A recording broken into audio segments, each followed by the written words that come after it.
कैसे हो आप सभी। आई होप आप जबरदस्त मेहनत कर रहे होंगे। प्यारे बच्चों, आज मैं आपके लिए लेकर आया हूं विद्युत धारा टॉपिक के मोस्ट इंपोर्टेंट पूछे जाने वाले रिक्त स्थान वाले टॉप 25 क्वेश्चन। इससे पहले हमने एमसीक्यू टाइप्स के क्वेश्चन को कंप्लीट कर लिया था, सुपर 30 क्वेश्चन। प्यारे बच्चों, ये जो पीडीएफ है वो मैं आपको पहले ही प्रोवाइड कर देता हूं टेलीग्राम चैनल धर्माराम फिजिक्स पर, ताकि आप एक बार पहले पीडीएफ को पढ़कर और फिर वीडियो देखें तो आपको और अधिक क्लियर हो जाए। इसीलिए आपको अपने दोस्तों में इस पीडीएफ को शेयर करना है। टेलीग्राम चैनल धर्माराम फिजिक्स को ज़रूर से ज्वाइन कर लेना है, क्योंकि वहाँ पर आपको कंटेंट प्रोवाइड किया जाता है। चैनल को सब्सक्राइब करके और वीडियो को लाइक ज़रूर से करना है। अब तो आपके पास समय कम है, तो यदि आप पीडीएफ से ही याद कर लेते हो क्वेश्चंस, तो आप टेलीग्राम चैनल से डायरेक्ट पीडीएफ भी पढ़ सकते हो और जो भी क्वेश्चन में डाउट आए वो वीडियो के माध्यम से देख सकते हो। प्यारे बच्चों, आपके लिए तो बेस्ट मोटिवेशन है 12th क्लास वालों के लिए, तो कि अब फैसला होगा कि तुम जिंदगी में कहाँ खड़े होंगे। कॉलेज हो या करियर हो या कंपटीशन, सब यहीं से शुरू होता है। प्यारे बच्चों, अब पीछे हटने का नहीं, पूरा फोर्स लगाने का समय है। इसीलिए अपना पूरा फोर्स 100% लगाकर मेहनत कीजिए एग्जाम तक। तो आज का पहला क्वेश्चन है आपके सामने, किसी धात्विक चालक में मुक्त इलेक्ट्रॉनों का औसत ऊष्मीय वेग डैश होता है। तो धात्विक चालक में मुक्त इलेक्ट्रॉनों का औसत ऊष्मीय वेग क्या होता है? 0 होता है। इसी प्रकार क्वेश्चन नंबर 2 आपके सामने है। क्वेश्चन नंबर 2 में पूछा गया है, किसी चालक में मुक्त इलेक्ट्रॉनों की 2 क्रमागत टक्करों के बीच इलेक्ट्रॉनों द्वारा तय की गई दूरी डैश कहलाती है। तो इलेक्ट्रॉनों की 2 क्रमागत टक्करों के बीच इलेक्ट्रॉनों द्वारा तय की गई दूरी को क्या कहते हैं? तो माध्य मुक्त पथ कहते हैं। 2 क्रमागत टक्करों के बीच इलेक्ट्रॉनों द्वारा तय की गई दूरी। इसी प्रकार क्वेश्चन नंबर 3, एक से दूसरा क्वेश्चन कनेक्ट है। 3rd क्वेश्चन में 2 क्रमागत टक्करों के बीच लगे औसत समय को मुक्त इलेक्ट्रॉनों का डैश कहते हैं। तो 2 क्रमागत टक्करों के बीच लगे औसत समय को क्या कहते हैं? तो विश्रांति काल कहते हैं। और टक्करों के बीच इलेक्ट्रॉनों द्वारा तय की गई दूरी को डैश क्या कहते हैं? माध्य मुक्त पथ कहते हैं, जो हमने ऊपर अभी क्वेश्चन में किया था। इसी प्रकार क्वेश्चन नंबर 4 आपके सामने है। क्वेश्चन नंबर 4 में पूछा गया है, असमरूप काट क्षेत्रफल के चालक से प्रवाहित धारा का मान डैश होता है। कि मतलब अनुप्रस्थ काट क्षेत्रफल भिन्न भिन्न हो तो उससे प्रवाहित धारा, ध्यान रखना प्यारे बच्चों, धारा तो समान होती है, अनुप्रस्थ काट क्षेत्रफल भिन्न भिन्न हो चाहे, लेकिन जबकि जो धारा घनत्व है वो क्या होता है? भिन्न भिन्न होता है। तो फर्स्ट खालिस्तान में हो जाएगा कि धारा तो समान होती है, असमरूप काट क्षेत्रफल हो चाहे चालक का, लेकिन जो धारा घनत्व है वो भिन्न भिन्न होता है। इसी प्रकार क्वेश्चन नंबर 5 आपके सामने है, और क्वेश्चन नंबर 5 में पूछा गया है, विद्युत धारा डैश राशि है। तो विद्युत धारा कैसी राशि होती है? अदिश राशि होती है। इसके साथ ही आपको ऐसा क्वेश्चन भी पूछ सकता है, जबकि धारा घनत्व डैश राशि है, तो विद्युत धारा घनत्व है वो एक सदिश राशि होती है। कैसे लग रहे हैं? एक एक क्वेश्चन में 2-2 कॉन्सेप्ट छुपे हुए हैं। यदि वीडियो पसंद आए ना, तो अपने दोस्तों में इस पीडीएफ को ज़्यादा से ज़्यादा शेयर करना, ताकि आपके फ्रेंड्स को भी इन क्वेश्चन का फ़ायदा मिल सके। चैनल को पूरा सपोर्ट करना, ताकि मुझे मोटिवेशन मिले ऐसे क्वेश्चन का कलेक्शन करने में। क्वेश्चन नंबर 6 आपके सामने है, धातुओं के लिए प्रतिरोधकता ताप गुणांक का मान डैश होता है। तो ध्यान रखना प्यारे बच्चों, प्रतिरोधकता ताप गुणांक एल्फा का मान है धातुओं के लिए धनात्मक होता है। धातुओं के लिए क्या होता है? धनात्मक होता है। इसी प्रकार क्वेश्चन नंबर 7 आपके लिए पूछा है कि विद्युत रोधी तथा अर्धचालकों के लिए प्रतिरोधकता ताप गुणांक का मान डैश होता है। तो विद्युत रोधी हो या अर्धचालक हो, इनके लिए प्रतिरोधकता ताप गुणांक एल्फा का मान ऋणात्मक होता है, जबकि धातुओं के लिए प्रतिरोधकता ताप गुणांक का मान धनात्मक होता है। दोनों एक साथ बता दिए मैंने आपको, दोनों ध्यान में रखना। धातुओं के लिए धनात्मक होगा, अर्धचालकों या विद्युत रोधी चालकों के लिए क्या होते हैं, ऋणात्मक। क्वेश्चन नंबर 8 है संचरण में, क्वेश्चन नंबर 8 में आपसे पूछा गया है संचरण में होने वाले शक्ति क्षय को कम करने के लिए विद्युत धारा का संचरण डैश वोल्टता पर किया जाता है। तो ध्यान रखना, विद्युत धारा का जो संचरण है ना, वो उच्च वोल्टता पर किया जाता है। क्यों किया जाता है? ताकि शक्ति क्षय है वो कम हो। क्वेश्चन नंबर 9 आपके सामने है और क्वेश्चन नंबर 9 में पूछा गया है कि प्रतिरोधकता ताप गुणांक का मात्रक डैश होता है। तो प्रतिरोधकता ताप गुणांक का मात्रक होता है सेंटीग्रेड इनवर्स या केल्विन इनवर्स आप बोल सकते हो।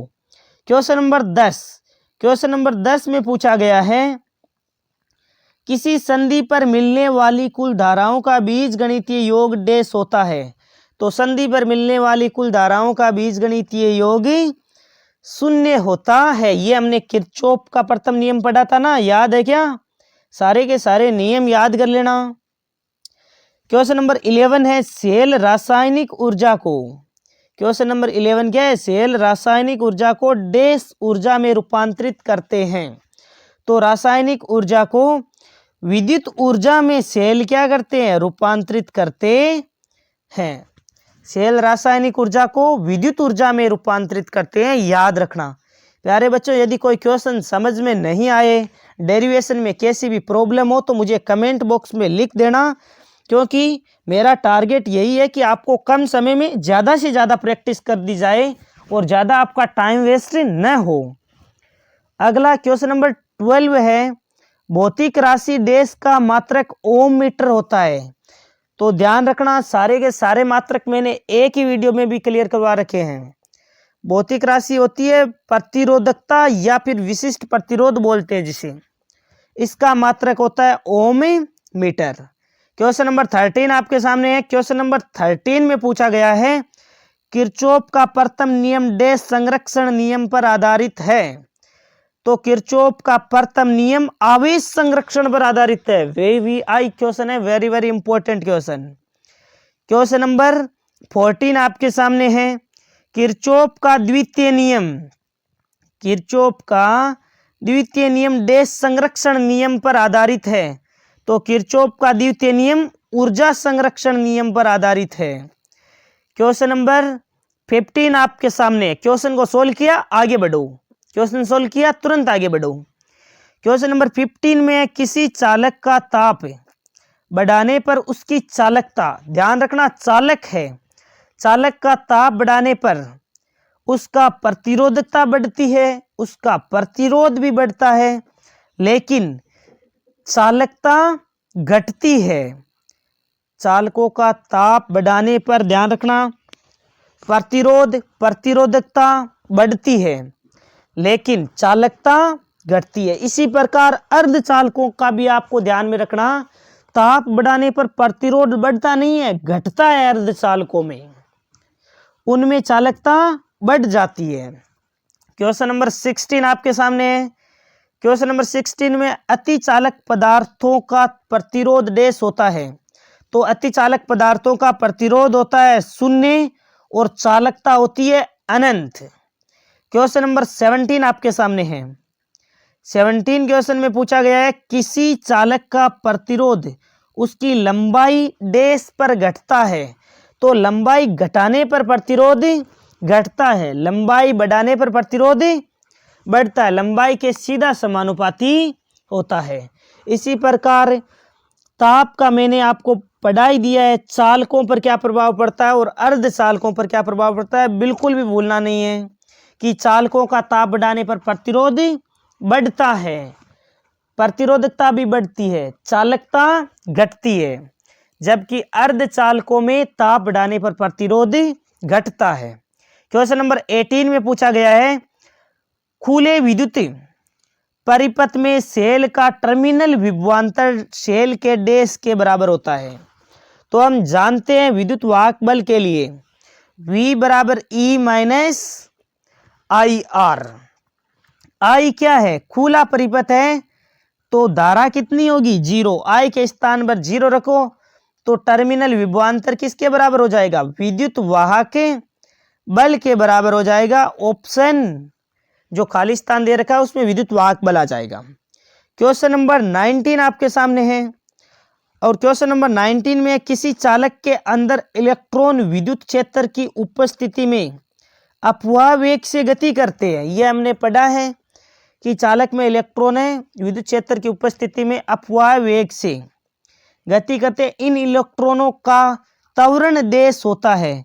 तो ध्यान रखना प्यारे बच्चों, इलेक्ट्रॉनों का त्वरण क्या होता है? शून्य होता है। जबकि इसे पूछ लेना साथ में वेग क्या होता है, तो वेग ध्यान में रख लेना, वेग तो नियत होता है, त्वरण शून्य होता है। क्यों होता है? तो हमने पढ़ा है जब भी चालक के सिरों पर विद्युत क्षेत्र आरोपित किया जाता है तो उसके इलेक्ट्रॉन है वो आयनों से टकराते हैं। टकराने के कारण से क्या होता है? उनका वेग है वो नियत हो जाता है। और जब वेग नियत है, वेग में परिवर्तन ही नहीं है, तो त्वरण क्या होगा? शून्य। क्योंकि हमने पढ़ा है वेग में परिवर्तन की दर को ही त्वरण कहते हैं। जब वेग ही नियत है तो त्वरण शून्य हो जाएगा। क्वेश्चन नंबर 20 आपके सामने है। क्वेश्चन नंबर 20 में पूछा गया है, इकाई विद्युत क्षेत्र लगाने पर इलेक्ट्रॉनों के अपवाह वेग के परिमाण को डैश कहते हैं। क्या कहते हैं? तो गतिशीलता कहते हैं। गतिशीलता का फॉर्मूला होता है mu equal to V D upon E. विद्युत क्षेत्र कितना है? तो इकाई विद्युत क्षेत्र, ई के स्थान पर 1 रखोगे तो म्यू है वो किसके बराबर हो जाएगा? अपवाह वेग के बराबर हो जाएगा। ध्यान रखना, इकाई विद्युत क्षेत्र लगाने पर इलेक्ट्रॉनों के अपवाह वेग के परिमाण को गतिशीलता कहते हैं। इसी प्रकार क्वेश्चन नंबर 21 आपके सामने है। ओम के नियम का सदिश रूप डैश होता है। ओम के नियम का सदिश रूप क्या होता है?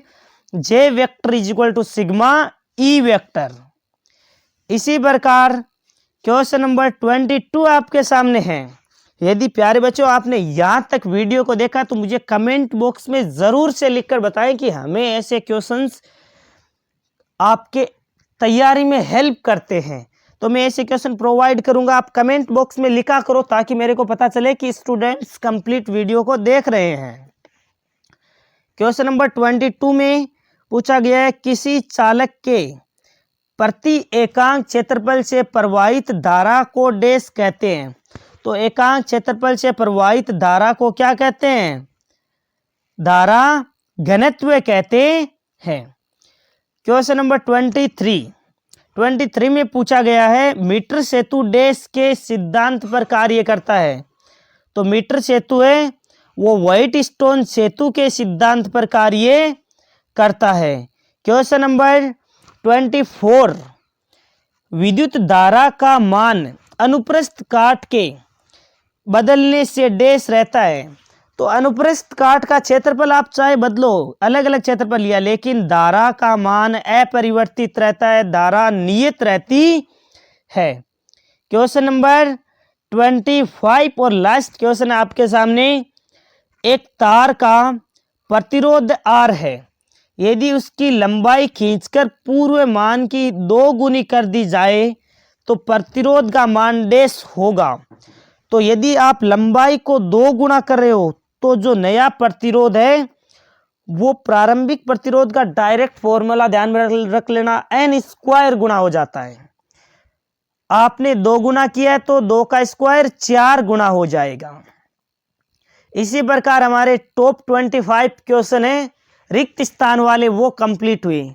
यदि आपको वीडियो पसंद आया है तो आप वीडियो को लाइक और चैनल को सब्सक्राइब जरूर करें प्यारे बच्चों, अपने दोस्तों में शेयर करें और ये टेलीग्राम चैनल को जरूर से ज्वाइन कर ले ताकि आपको पीडीएफ में पहले ही प्रोवाइड कर देता हूं। यदि आप पीडीएफ से ही डायरेक्ट क्वेश्चन पढ़ लेते हो तो आपका और भी समय बच जाएगा, आपको वीडियो भी देखने की आवश्यकता नहीं पड़ेगी।